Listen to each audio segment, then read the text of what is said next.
계속해서 우리가 이제 창세기 강해를 살펴보고 있습니다.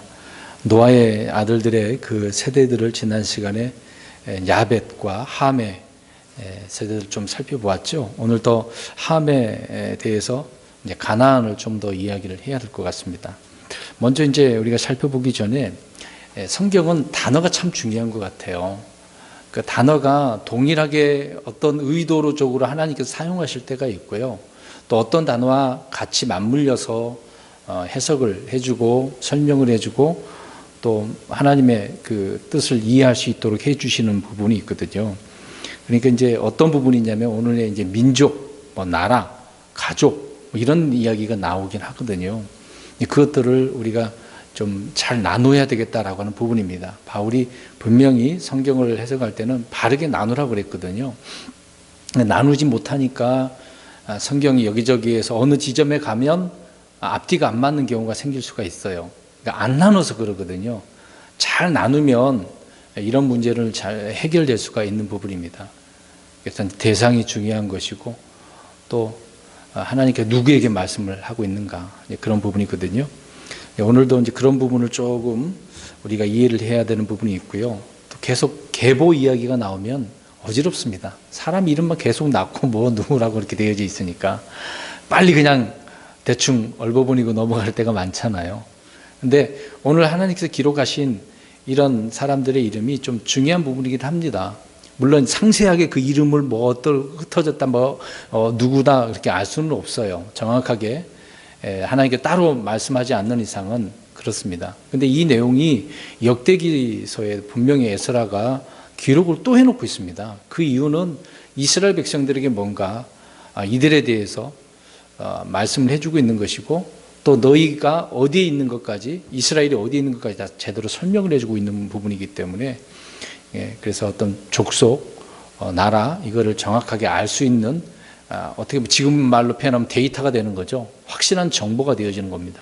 근데 이런 정확한 데이터는 성경밖에 없다는 것입니다. 정확한 정보는 성경밖에 없는데 세상에서 만들어 놓은 책들은 항상 오류가 있습니다. 사람은 거짓말쟁이이기 때문에 조작을 할 수가 있어요. 그러나 하나님께서 기록을 성령님 통해서 해주신 것은 오류가 없는 부분 아니겠습니까? 좀 어떻게 보면 계보 이야기가 나올 때 지겹다라고 생각을 하지 마시고 하나님께서 무슨 목적으로 기록했다라고 내가 지금 당장은 모르지만 그것을 우리가 읽고 지나가야 되는 부분이거든요. 이제 노아 홍수 이전에는요, 이 땅에 이제 그 땅이 되겠죠. 그때는 이제 민족의 개념이 없었습니다. 굳이 그렇게 나눌 필요가 없었거든요. 그 당시에는 그냥 하나의 민족이라고 보면 되겠습니다. 나눠지는 그런 민족은 아니었어요.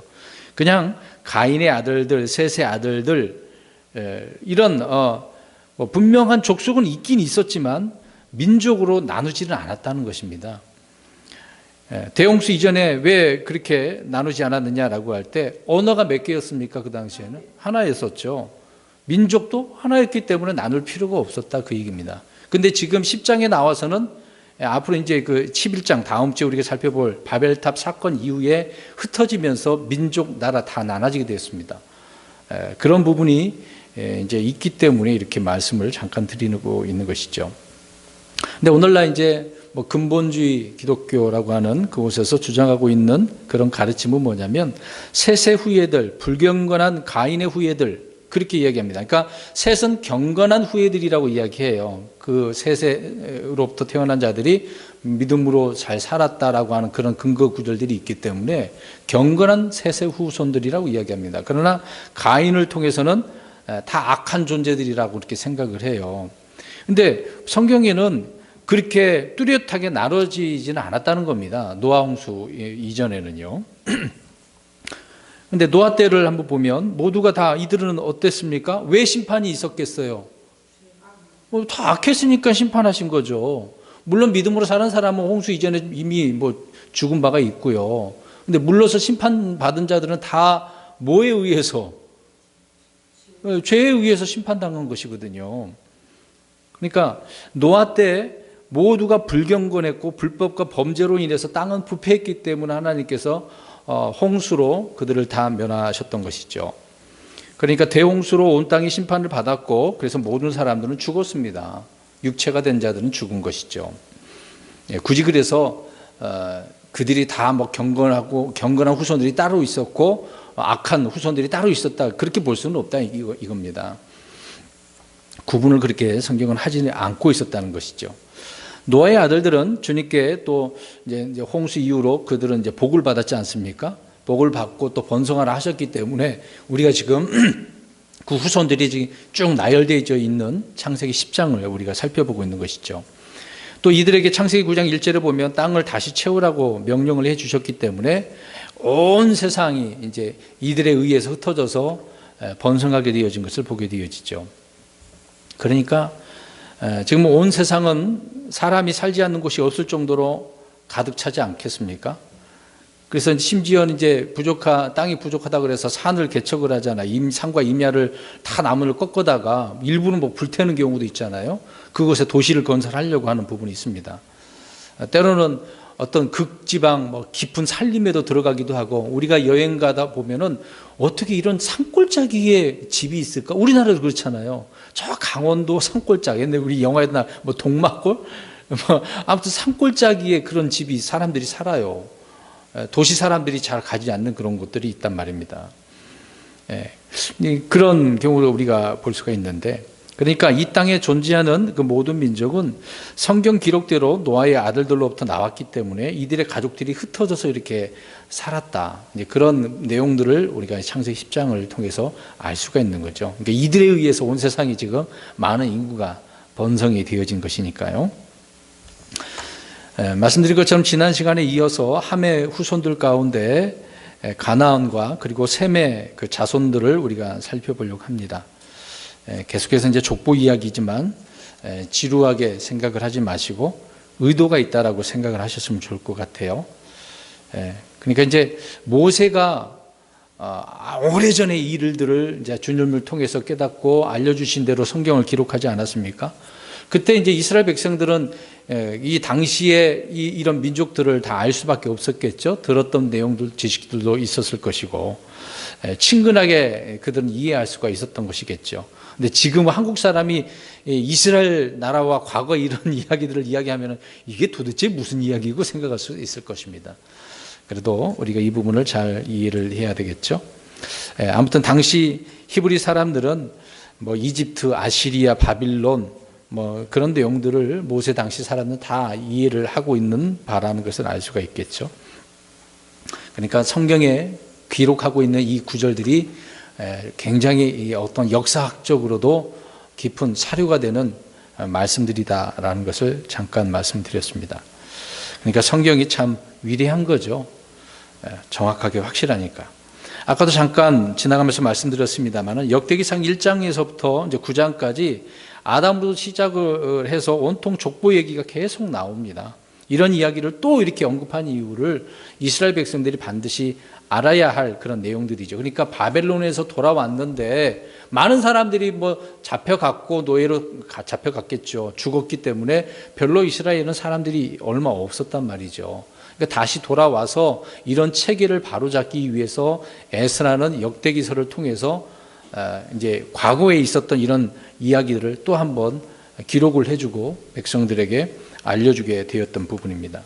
그러니까 이스라엘 12지파와 그의 아들들이 어떻게 이어졌는지를 쭉 이런 내용들을 데이터를 통해서 알 수 있었다라는 것을 알 수가 있습니다.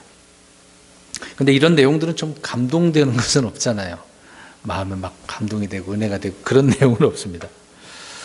그렇지만 여기 나오는 그 인물들 그리고 그 인물이 도시의 이름까지 된 부분이 있거든요. 가나안 사람은 사람이지만 가나안 도시 민족을 이루는 경우가 있는 거잖아요. 그래서 반복된 그런 내용들을 우리가 오늘 살펴보도록 하겠습니다. 근데 문제는 지금 우리가 이제 족보, 뭐 오늘 저도 역시 족보에 대한 이야기를 막 나열하고 이거다 저거다 그렇게 하지는 않을 겁니다. 간단한 내용만 설명드릴 건데 그 이유가 뭐냐면 바울이 디모데에서 1장 4절에 보면은요 꾸며낸 이야기가 끝없는 족보에 주의를 기울이지 못하게 하려 합니다라고 말하고 있습니다. 그 당시 다 바울이 있었을 때도 족보 이야기가 많이 이야기가 됐나 봐요. 한국 사람도 족보 이야기 간혹 많이 하지 않습니까? 근데 우리는 이런 내용을 보면 굳이 족보에 막 신경 써서 서로 토론하고 의견 제시하고 그럴 필요는 없다, 그 얘기입니다. 그래서 우리 그리스도인들은 족보 이런 이야기에서는 다툼에서는 피해야 된다. 그래서 디도서 3장 9절에 보면 어리석은 변론과 족보와 논쟁과 율법에 관한 다툼들은 피하라. 그것들은 무익하고 헛되니라. 이렇게 말씀하고 있습니다. 기본적인 내용은 알고 있어야 되지만 이 족보는 이거다 저거다 우리 혈통이다 뭔 혈통이다 따질 필요가 없다, 그 얘기죠. 그래서 지금 우리가 이것을 정확히 알 수 있는 데이터는 성경 기준 말하고 있는 부분만 알 수 있기 때문에 굳이 다툴 필요는 없다, 그 얘기입니다. 자, 그러면 이제 15절부터 한 절씩 우리 살펴보겠습니다. 가나안은 자기의 맏아들 시돈과 헷을 낳고, 우리가 성경 읽다 보면 이제 뒤에 부분의 역사를 관련된 그런 내용들이 나올 때 이 도시 이름들이 굉장히 많아요. 지금 15절도 우리가 읽었습니다만은 가나안은 뭐 이미 알고 있는 내용이지만 또 이름이 나오네요. 시돈, 헷. 시돈 그러면 우리가 이스라엘 땅의 좀 북쪽 지방 아닙니까? 두로 시돈이 나오잖아요. 그 시돈이 어떤 민족인 것을 지금 여기에서 말을 해주고 있네요. 그러면 시돈, 시돈의 조상이 지금 누구예요? 그러면 가나안이라는 거죠. 그러니까 우리가 그냥 시돈, 헷 그러면은 뭐 이상한 민족인가 보다 그렇게 생각하지 말고 이미 성경은 그런 뿌리가 있었다는 것을 알 수가 있죠. 그러니까 가나안은 함의 자손 중에서 성경에서 가장 비중이 커요. 왜 그러냐면 가나안 족속 계속 나와요. 그곳에 누가 살아야 되니까? 이스라엘이죠. 그 땅이 원래 이스라엘에게 주기로 하나님께서 약속하신 땅인데 그들이 들어가서 지금 살고 있었던 거죠. 근데 사람들은 가나안 족속 땅이라고 그렇게 주장하는 사람이 있어요. 아니요, 원래 하나님 땅이고 하나님께서 이스라엘 거기에다가 두려고 하고 있었는데 이 사람들이 가서 살고 있었던 거죠, 흩어져서. 예, 아무튼 가나안은 성경에 좀 비중이 큰 인물로 나오고 있습니다. 또 이 가나안이라고 하는 사람이지만 이름이 지명조, 인명과 지명으로 같이 쓰고 있는 거죠. 그래서 가나안 땅이 바로 함의 아들 가나안에서 나왔음을 성경은 이렇게 한 구절을 통해서 말씀을 해주고 있는 것이죠. 근데 흔히 우리가 옛날 개신교 때 그렇습니다. 가나안이라고 하는 이곳을 굉장히 좋은 의미로 사용되죠. 어떤 의미로 사용됩니까? 천국, 가나안 복지라고 이야기해요. 예, 절대 그런 모형이 아닙니다. 사실상 가나안 땅에 누가 살고 있는데요? 가나안 족속이 살고 그들의 족속들을 다 어떻게 해야만 합니까? 예, 쫓아내야 돼요. 싸워야 되는 곳이거든요. 가나안 땅은 싸워서 내가 쟁취해서 살 곳이라는 것을 이야기해 주고 있어요. 그건 이스라엘이죠. 우리 그리스도인들이 아닙니다. 근데 이거를 지금 이스라엘을 교회로 착각을 해서 우리 교회가 이렇게 가나안 복지로 가야 된다라고 생각을 해요. 전혀 하늘나라 천국 의미를 두고 있는 게 아닙니다. 오해를 해서는 안 된다는 거죠. 그래서 가나안 땅은 정복 전쟁입니다. 그래서 싸워서 이겨야 하는 성도들의 영적 전쟁, 믿음의 선한 싸움을 말해주는 게 여호수아서를 통해서 우리가 알 수가 있는 것이죠. 복지는 아닙니다. 가나안은 함의 아들로 주의 저주를 받았었죠. 가나안 족속은 죄와 불법으로 심판을 받았고 그 땅은 주님께서 이제 이스라엘에게 주기로 이제 약속을 하셨던 부분입니다. 우리가 이제 함이 자기 아버지를 좀 겁탈을 한 거 아닙니까? 음란한 짓을 했는데 함을 저주하지 않고 누구를 저주했어요? 노아가 가나안을 저주했잖아요. 그래서 가나안을 지금 어떤 자임의 그 저주에 의해서 어떻게 되는 것을 우리가 알 수가 있죠. 자, 가나안의 아들 시돈 역시 성경적으로 많이 반복되고 있습니다. 여호수아서, 에스겔서에나 계속 열왕기서도 나오고 그래요. 또 신약에서도 시돈 이야기가 나오죠. 시돈은 가이사랴라고 하는 곳이 있어요. 가이사랴 또 빌립보 그런 내용이 있는데 두로의 북쪽 그 지중해 연안에 있습니다. 그 바닷가 쪽에 있는 거죠.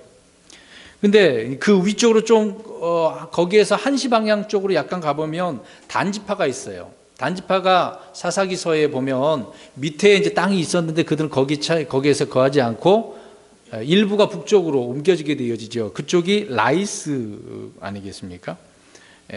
단지파가 좀 그쪽으로 옮겨지게 되어진 것을 알 수가 있습니다. 그래서 그 지역에 정착하게 되어지죠. 거기서는 막 싸움도 없고 누가 간섭하던 자도 없고 치리자도 없으니까 좋아가지고 일부 단지파가 가게 된 것입니다. 근데 이 시돈 지방은요, 거기에서 이제 아합왕의 아내가 누굽니까? 이세벨이 지금 여기 시돈의 공주잖아요. 시돈의 여자입니다. 그렇게 이 지역이 있음에도 자꾸 이곳과 연관시켜서 이스라엘이 관계하는 것을 보게 되어지죠. 예수님께서도 마태복음 11장 22절을 보면 심판날에 두로와 시돈이 너희보다 더 견디기 쉬우리라 라는 말씀이 있네요. 그러니까 시돈의 기원이 지금 함의 맏아들 이제 시돈에서 이제 나온 이름인데, 주님께서 두로와 시돈 지방에서도 사역을 하셨어요. 가셔서 복음을 전하셨는데, 근데 이스라엘 백성들이 더 회개를 안 해요. 돌아오질 않아요. 또 엘리야가 시돈의 도시 사렙다 과부에게 가서 있게 되어지죠. 그러니까 신약이나 구역이나 이 시돈 지역을 계속 언급을 하고 있습니다. 근데 결국은 이 시돈 지방도 심판을 받게 되어지죠. 우리가 에스겔서 이사야서도 살펴봤지만 그들의 결말을 또 알 수가 있습니다. 그러니까 시돈 지방은 그렇게 좋은 지역이 아니에요. 그리고 좋은 사람도 아니고, 이미 누구의 자녀입니까? 지금 핵심이 가나안이라고 하는 저주받은 그런 후손들이죠, 어떻게 보면. 그러니까 그 지역이 자꾸 이스라엘과 연관시켜서 이스라엘을 괴롭히고 있기 때문에 우리가 그것을 살펴보고 있는 것이죠. 또 헷이 있네요.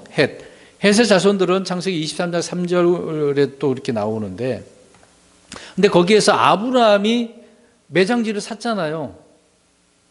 매장지를 샀어요. 야곱도 거기에 땅을 사가지고 거기에서 묻히게 되어지죠.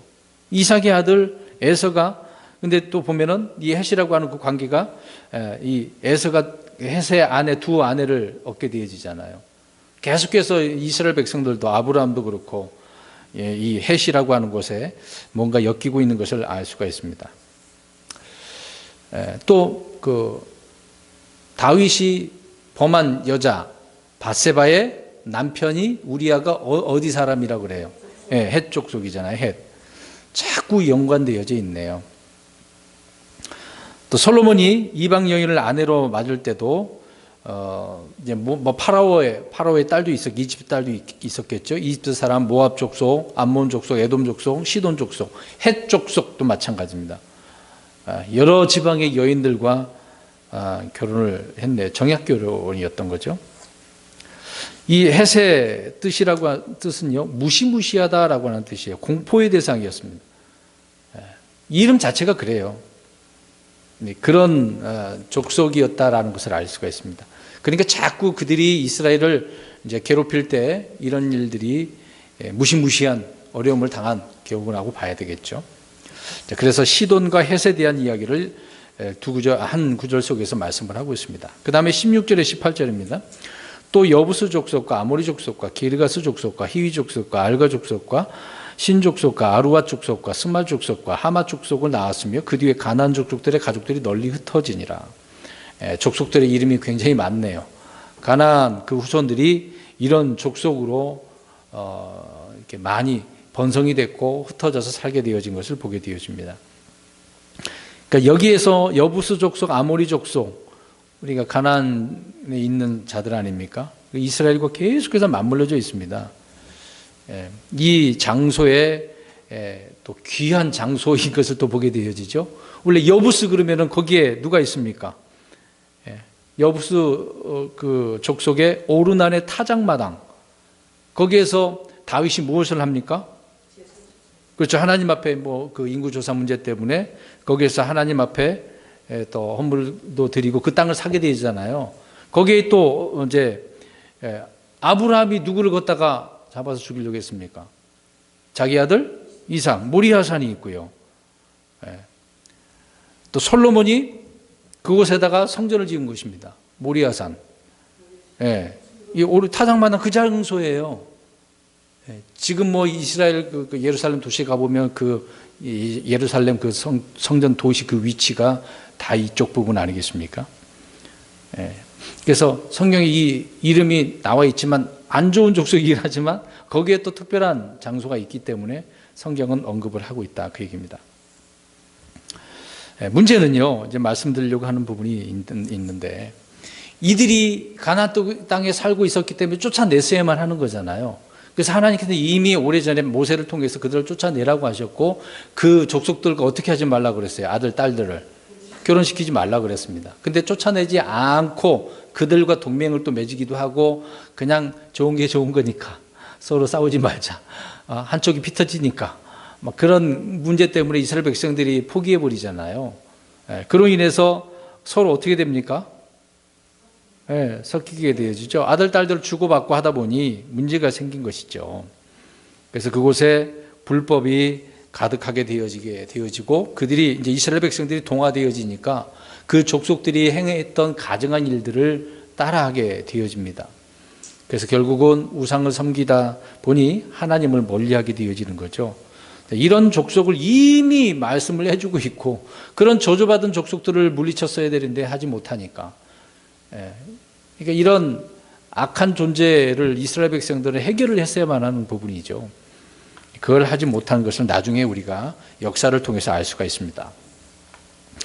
말씀드린 것처럼 그래서 이스라엘 백성들은 완전히 멸하는 대신에 중도에 그만두고 있다 보니까 하나님께서 그냥 이런 말씀하셨죠. 그들이 그렇게 행하지 않으니까 이미 모세를 통해서 민수기 23장에 옆구리에 뭐가 된다 그랬어요. 그들이 가시가 되려고. 가시와 찔레처럼 찌르는 그런 존재들이 될 것이라고 이야기를 했습니다. 그렇기 때문에 이런 일을 당하지 않으려면 무찔렀어야 돼요. 쫓아냈어야만 해요. 근데 그곳이 그렇게 살고 있었으니 참 이스라엘 백성들도 근데 하나님께서 내버려 두신 거죠. 이 가나안 땅은 그냥 들어가자마자 행복하게 사는 건 아니었던 거죠.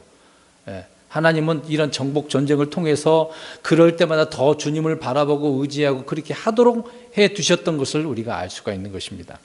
다 하나님의 경륜, 어떤 작정에 의해서 우리가 이런 일이 있었다는 것을 알 수가 있겠죠. 그래서 여기 내용을 보면 16절에서 18절을 보면은요, 아무튼 이 족속들이 바로 다 가나안의 아들들이었다라는 것을 알 수가 있습니다. 민수기 33장 55절에 보면은 땅의 거주민들, 남겨둔 자들 그렇게 나와 있습니다. 그러니까 하나님께서 남겨두셨어요, 일부러. 그들이 그곳에 들어가서 어떻게 하는가 보기 위한 것이겠죠.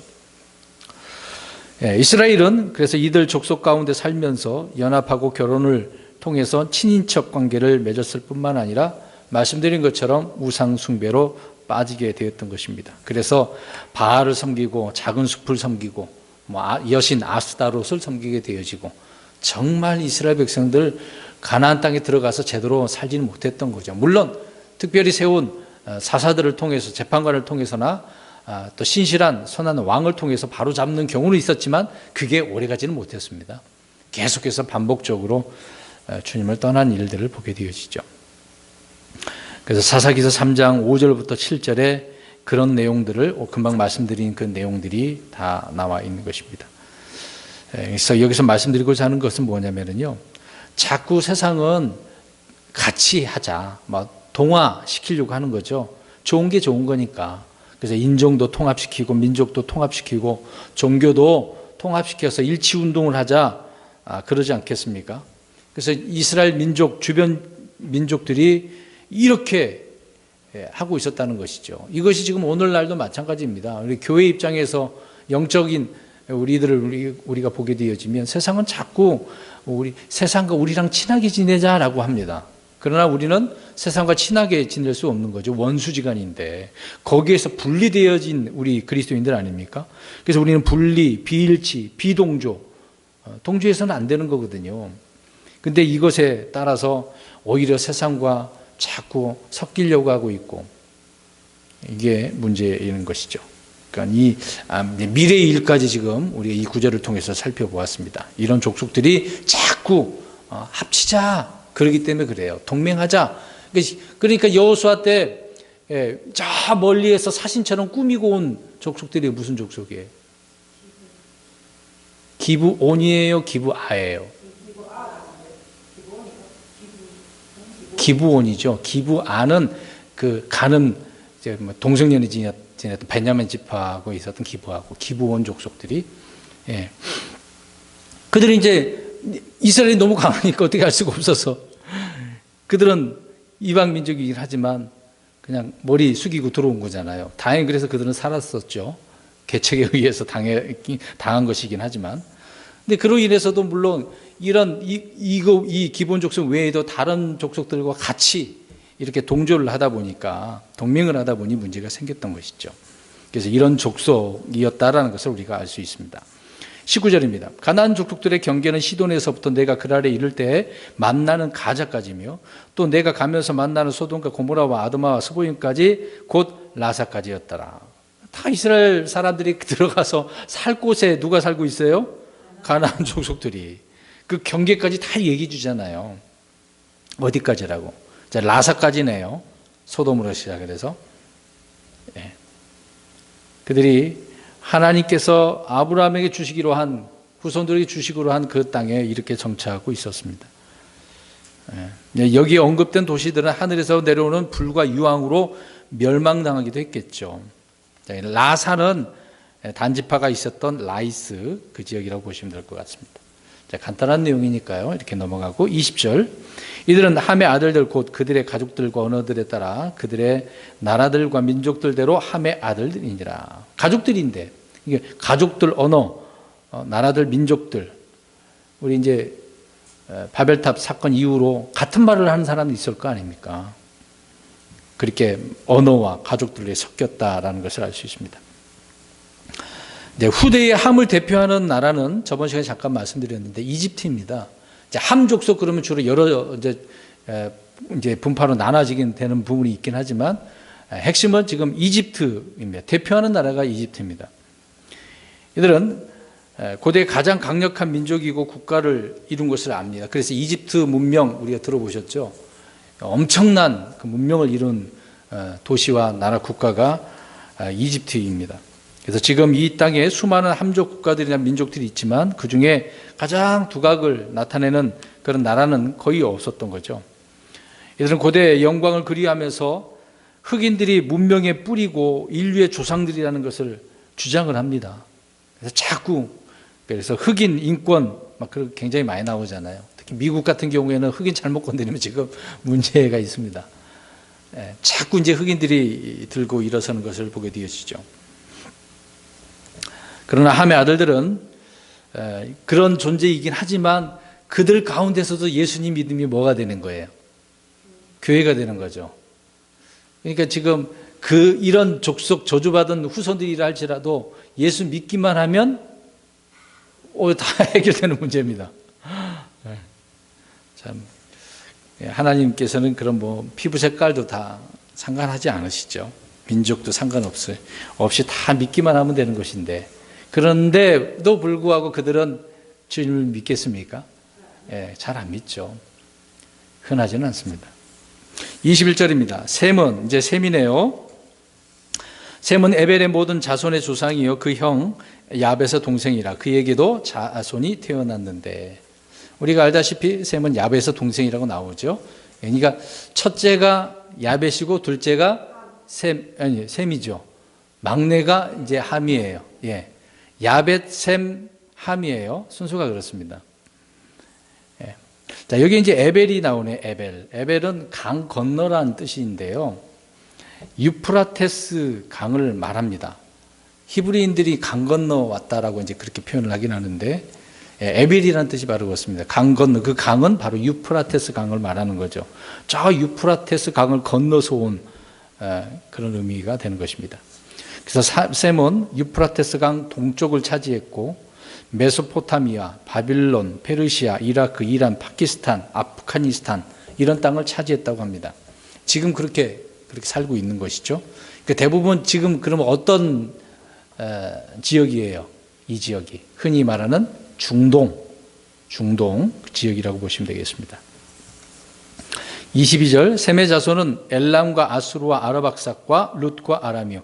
저번 시간에 우리가 이제 아수르 잠깐 이야기했었던 거죠. 11절에 보면 그 땅에서 아수르가 나아가, 원래 이제 아수르 땅이었는데 이 가나안 함의 아들들이 들어와갖고 그들이 떠나갔다고 그랬잖아요. 원래 이 아수르는 지금 셈의 자손입니다. 11절에 나오는 그 아수르는 셈의 자손인데 여기 언급된 부분이고요. 자, 그러면 여기서 잠깐 이야기를 드리려고 하는데, 엘람은 젊음을 뜻하는 말이라고 합니다. 그래서 이 젊음을 뜻하는 나라 그 지역이 이라크 지역입니다. 이라크. 이들은 함의 자손 구수족과 인접해서 그들과 혼혈을 이루어서 이제 민족을 형성해 나간 것을 보게 되었습니다. 이건 이제 역사학적으로 다 조사한 바가 있기 때문에 그것을 근거로 말씀을 드리는 겁니다. 따로 성경에 뭐 혼혈이다 그런 내용은 나오지는 않습니다. 이라크 지역이 바로 이런 후손들이다, 엘람의 후손들이다라는 것을 말씀드린 것입니다.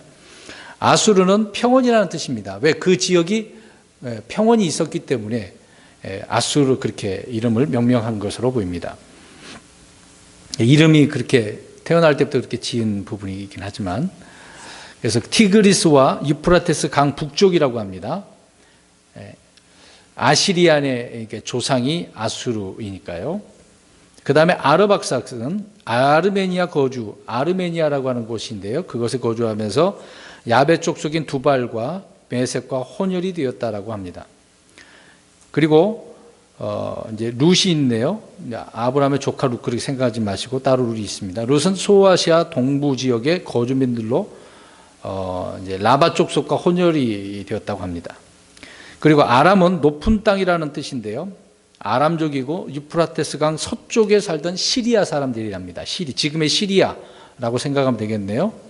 그러니까 유프라테스 강 왼쪽이 되겠는데 동서남북 그 위쪽에 이 셈의 자손들이 지금 언급한 사람들이 그 자손들이 살았다라고 말하고 있는 것이죠. 그 다음 23절입니다. 아람의 자손은 우스와 훌과 게델과 마스다. 자, 우스 그러면 어디가 생각나나요?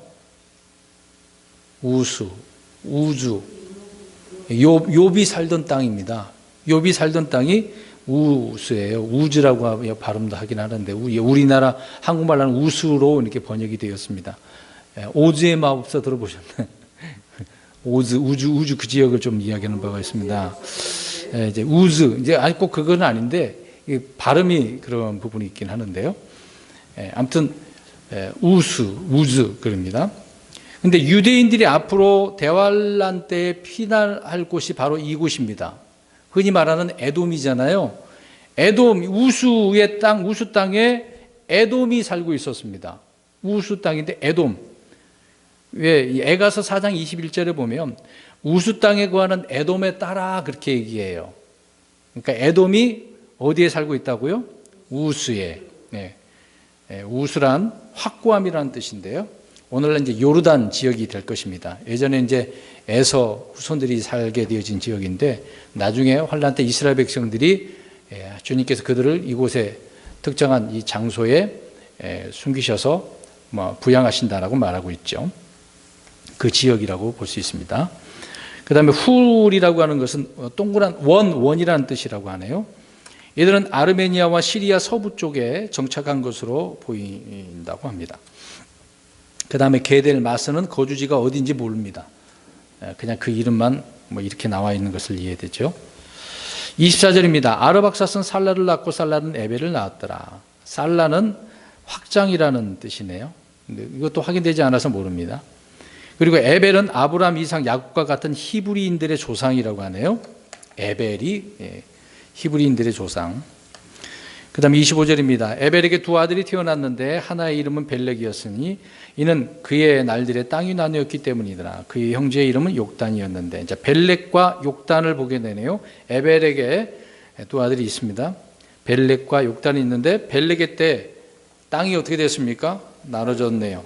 벨렉이라는 이름이 나뉘다, 나눔이라는 뜻이거든요. 우리가 과거에 5대양 6대주가 이때 나눠졌습니다. 대륙이 이렇게 나눠진 것은 성경이 분명하게 언급을 하고 있죠. 그래서 지질학자들은 대륙 이동설 그 주장하는 바가 몇 억 년 전에 그렇게 됐다. 그렇지만 그것은 틀린 말이죠. 성경은 분명하게 벨렉의 때라고 그랬으니까요. 그러니까 노아의 후손들이 이렇게 흩어져서 살게 되어진 것을 보게 되어집니다. 그러니까 홍수 이후에 100여 년 만에 대홍수의 이 벨렉의 때 엄청난 지질에 문제가 생겼습니다. 땅이 어떤 지진이 일어나서 나눠지게 된 것이니까 엄청난 일이 벌어지게 된 것이죠. 근데 벨렉의 형제에는 누가 또 나옵니까? 욕단이 나오네요. 욕단은 작은이라는 뜻인데 아라비아인들의 조상입니다. 아라비아인들. 그 다음 구절 26절에서 29절에 욕단의 아들들에 대해서 쭉 나오죠. 다 읽지는 않겠습니다. 알모닷에서부터 요밥을 낳았다라까지. 이들은 다 욕단의 아들이라고 말씀하고 있네요. 근데 이것을 물론 이제 그 후손들이 이제 계속해서 동쪽으로 오다 보면 대한민국까지 올 수는 있겠죠. 근데 우리나라 어떤 목사님들이 누구에 의해서 어떤 학자의 말한 것을 토대로 해가지고 대한민국 사람들이 욕단의 후손들이라고 주장하는 바가 있어요. 제가 과거에 이제 장로교 때 같이 따라다녔다고 하는 그 목사님도 욕단의 후손이라고 또 그렇게 주장하는 바가 있더라고요. 그러지는 않습니다. 모르는 이야기죠. 성경에 한국 뭐 그렇게 언급한 적은 없으니까. 물론 우리가 한국말 하니까 이 민족, 우리나라 민족들도 이렇게 흘러서 왔으니까 있긴 있는 거죠. 근데 그 근거는 정확하게 알 수는 없는 부분입니다. 말씀드린 것처럼 욕단의 아들들은 아라비아 사람들이라는 점을 보게 되네요. 아라비아 반도에 정착했다가 갈대아 우르 지역으로 퍼져 나가게 되었습니다. 그러니까 이들은 페르시아만의 서쪽 지역으로 나가게 되어진 거죠. 근데 여기에서 지금 오빌이 나오네요. 또 오빌. 또 성경에 보면 열왕기서에 보면은 오빌의 금, 여기는 금이 많았던 것으로 보이게 되어집니다. 지역적으로 이름이었지만 실제 이름이었는데 그 지역의 이름까지 맞물려 있는 것을 보게 되어집니다. 30절입니다. 이제 몇 구절 안 남았네요. 다 됐네요. 그들이 거하는 곳은 내가 동쪽의 산 스발로 갈 때 만나는 메사에서부터 시작되었더라. 자, 메사는 티그리스 강, 무사 어떤 항구라고 하네요. 티그리스 강 그쪽이라고 보시면 되고, 이제 스팔은 사팔이라고 지칭하는 그런 곳이네요. 하드라뭇 연안에 있는 사팔이라고 합니다. 지도가 없어서 제가 준비하지는 않았는데요. 그것까지 지도를 통해서 이게 우리가 확인할 필요는 없기 때문에 이 정도까지 넘어가겠습니다. 31절입니다. 이들은 셈의 아들들 곧 그들의 가족들과 언어들에 따라 그들의 영토들과 민족들대로 셈의 아들이니라. 말씀드린 대로 그냥 이 구절 그대로만 이해하면 되겠네요. 그래서 민족과 영토를 나누는 기준은 족속, 가족이 되겠죠. 언어로 이렇게 나눠졌다라고 말씀을 하고 있습니다. 자, 그러면 하나님께서 이렇게 거주의 경계를 나누셨다라고 하고 있는데 사도행전에요. 그 이유가 뭐겠습니까? 왜 그러면 이렇게 자꾸 나눴을까요? 흩어지게 한 다음에 나눴을까요? 다음 주에 우리가 더 자세히 살펴보겠습니다만은 왜 나눴을까요? 하나님께서. 자, 우리 성경 구절 찾아보겠습니다. 사도행전 17장 26절 27절입니다. 물론 잘못해서 이제 흩어져서 나눠지게 된 것인데요. 하나의 목적, 하나님의 큰 목적이 있습니다. 뜻이 있었던 거죠. 사도행전 17장 26절 27절 읽겠습니다. 시작. 또 그분께서 사람들의 모든 민족들을 한 피에서 만드사 온 지면에 거하게 하시고 미리 정하신 때와 그들을 위한 거주의 경계를 정하셨으니 이것은 그들이 혹시라도 주를 더듬어 찾다가 발견하면 그분을 구하게 하려 하심이라. 그러나 그분은 우리 각 사람으로부터 멀리 떨어져 있지 아니하니. 아멘. 자, 그 뜻이 목적이 뭐예요? 혹시라도. 그렇죠. 지금 이미 그들은 다 이제 주님을 떠나고 헤매고 돌아다니게 될 수밖에 없었던 거죠. 계속해서 흩어져 가면서 누구를 찾으라고? 주님을 찾으라고. 주님을 구하라고. 주님은 그걸 원하고 계셨던 거죠. 그럼에도 어때요? 없어요. 없어요. 물론 이제 복음이 전해지기 전에도 보면 하늘을 쳐다보고 신이 있나 보다. 그러면 그나마 다행이에요. 그런데 그러진 않겠죠. 그것을 놓고 또 하나님을 생각하는 게 아니라 우상을 생각하는 경우가 있겠죠. 하나님께서는 가족과 언어별로 거주의 경계를 이렇게 정하심으로 온 세상을 이렇게 엄청난 민족으로 나라로 나누기는 하셨습니다. 그러나 그 목적은 주를 찾고 구하게 하게 하기 위함이었던 것이죠. 그런데 문제는 사람들은 뭉쳐서 살기를 좋아하다 보니까 자꾸 통합 일치한다는 것이죠. 그래서는 안 되는데 자꾸 합치려고 그래요. 자, 31절에 보면 그들은 다 셈의 아들들이었다라고 말하고 있네요. 그러니까 셈은 이제 셈의 아들들을 우리가 좀 저번에 잠깐 언급했던 부분이긴 하는데 어떤 육체적인 피지컬이라고 하잖아요. 그런 문제를 그들은 주장하는 게 아니라 정신적인 거, 마음의 평안, 정신, 철학, 어떤 사색을 좋아하는 거, 종교적인 열심이 있는 그런 족속이 셈의 후손들이에요. 그래서 동양에는 그러한 자들이 굉장히 많잖아요. 석가모니도 그들은 이제 종교 철학 아닙니까? 깊이 사색하다가 종교를 하나 만들게 되어지는 것이 있겠죠. 특히 우리가 이스라엘 백성들을 통해서도 알 수 있듯이 하나님께서 그들에게 또 이렇게 율법도 주시고 하나님 섬기도록 해주셨던 바가 있겠죠. 특히 한국 사람 같은 경우에는 어떻습니까? 열심히, 종교에 대한 열심이 대단하죠. 이스라엘과 견줄 수는 없겠지만 이스라엘은 우리가 잽도 안 되죠, 사실상. 그들은 정말 철저한 종교 중심주의이기 때문에. 근데 한국 사람들도 버거워할 정도로 대단합니다. 특히 우리가 흔히 말을 할 때 힘들고 어려운 일이 생겼어요. 그러면 몸의 문제를 이야기하는 게 아니라 그럴 때마다 더 어떻게 해요? 마음의 안정, 정신적인 문제, 참아. 마음이 어떻게 조절해, 그렇게 주장을 하잖아요. 그래서 몸보다는 마음이 중요하다 그래요. 정신이 중요하다는 것을 자꾸 강조하는 게 이 셈의 후손들이거든요. 특히 한국 사람들 그런 말들을 많이 하잖아요. 몸이 힘든데도 마음의 문제를 더 언급을 하지 않습니까? 이제 서양 사람들은 몸 체력 문제거든요. 체력 문제. 그때 운동에 대해서 이제 말씀을 드리면서 언급했던 부분이지만 서양 사람들은 이 육체적인 것을 굉장히 더 강인하게 하잖아요. 근데 우리 한국 사람들 어때요? 힘들면 딱 정신 차리라고 하면서 마음을 다잡게 하잖아요. 경기장에 나가기 전에도 자꾸 어떻게 뭘 가르칩니까? 감독은? 정신적인 문제예요. 그렇죠? 정신. 호랑이 굴에 들어가더라도 정신 차리면 다 해결했다고. 그게 이제 셈의 후손들이거든요.